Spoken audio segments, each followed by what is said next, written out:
a civil authority has issued child abduction emergency for the following counties or areas.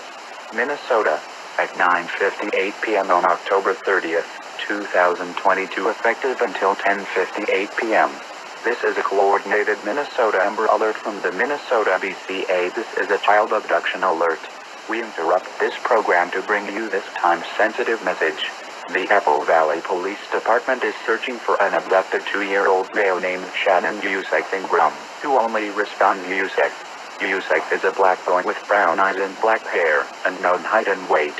He was last seen wearing a blue baby shark hoodie, silver necklace, gray jeans, blue slip-on shoes, and was last seen at an unknown address in Dakota Valley. Police are looking for a suspect named Shannon Ingram, who is the non-custodial parent, a 30-year-old black man in connection with this abduction. He is approximately 5 feet 10 inches tall, weighs 220 pounds with brown eyes and black hair. He was last seen wearing a royal blue hoodie.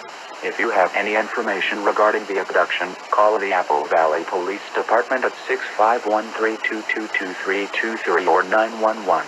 Anyone who may locate the suspect should take no action other than contact the police as soon as possible.